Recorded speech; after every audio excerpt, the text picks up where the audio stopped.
Will Robert Williams develop into a Clint Capela clone for the Celtics? Assuming Brad Stevens and the veteran Celtics players can take this kid and mold him into a responsible pro, there is a lot to be excited about. Commentary: There was some surprise when Texas A. Most mock drafts had Williams off the board in the late lottery or middle of the first round, so he was immediately labeled the potential steal of the draft when the Celtics got him with the 27th overall pick. Ad choice advertising and invented by Teeds. We now know questions about his medical history and overall effort are partly what caused him to drop, but there is also a strong feeling that being part of an organization like the Celtics could be just what Williams needs. Advertisement: Assuming Coach Brad Stevens and the veteran players can take this kid and mold him into a responsible pro, there is a lot to be excited about with Williams. Eventually, he can fill a valuable role for the Celtics, the same way another valuable role playing big does for an NBA contender.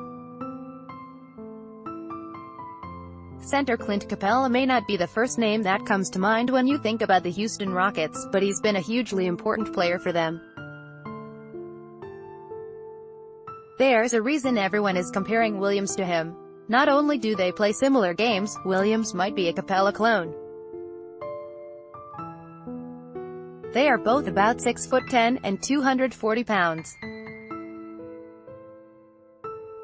They both have big hands, 7'4" wingspans, and a standing reach of about 9 feet and 5 inches. One of the few differences on the court is Williams has a slightly better vertical leap. Looking like a player, though, and playing like that player are two different things.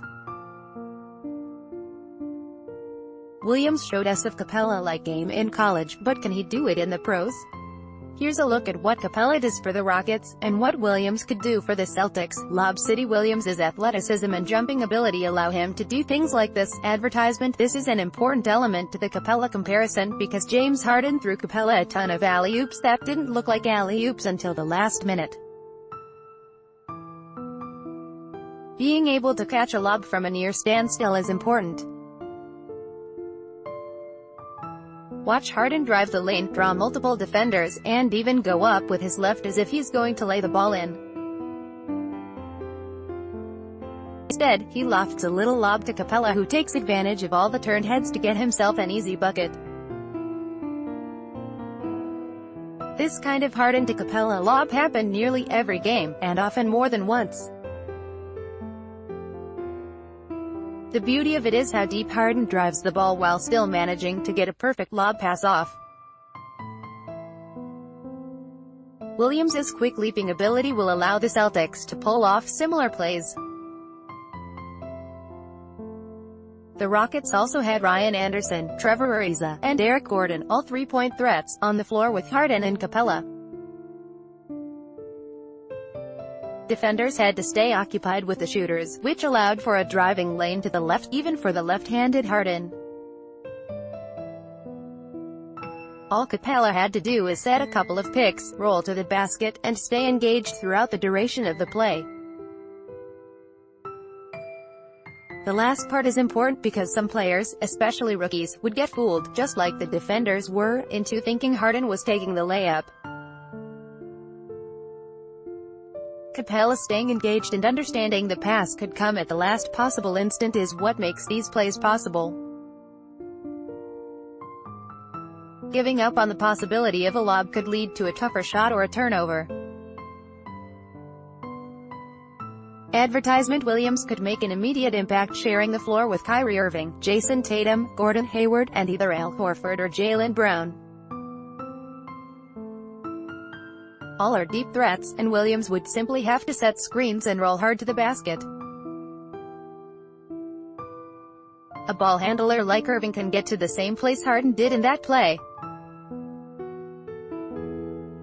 If Horford is on the floor, there's a great chance he's drawn an opposing big away from the basket.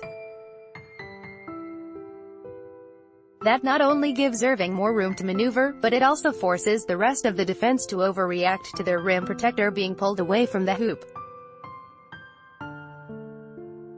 Much like the Houston play above, it would give Williams an opportunity to slide behind those defenders and put himself in position to catch a lob, even if it's thrown at the last millisecond of the play.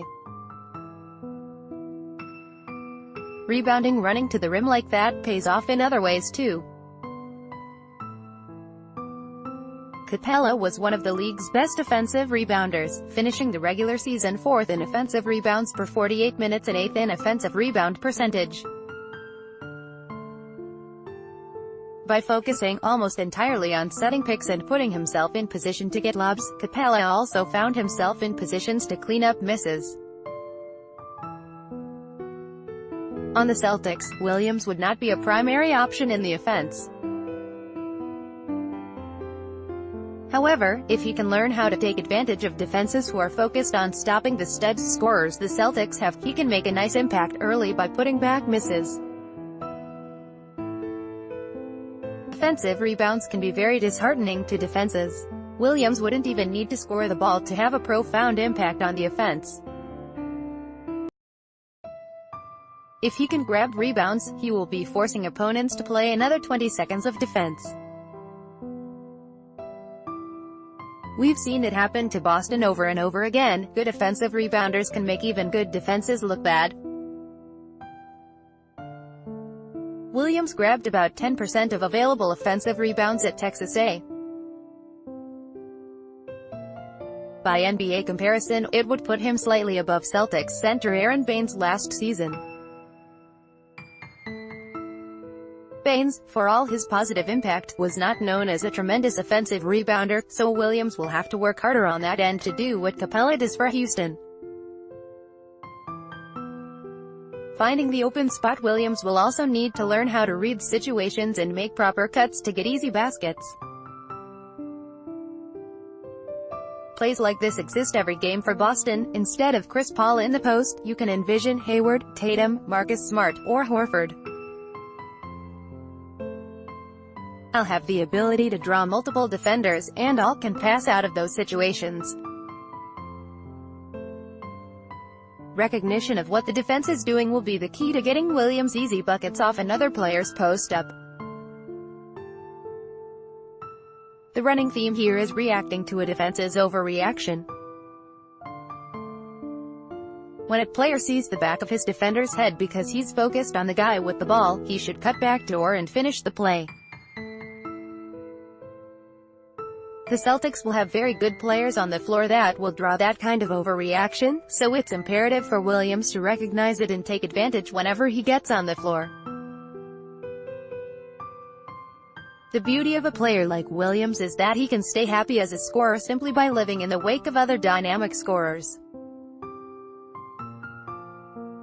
The attention Irving, Hayward, Tatum, Horford, and Brown will demand from defenses will leave natural openings for Williams in the half-court offense. Beyond his ability to block shots and trigger transition opportunities, Williams can feast when he's on the court just by taking advantage of an opposing defense's natural inclination to pay too much attention to insanely talented offensive players.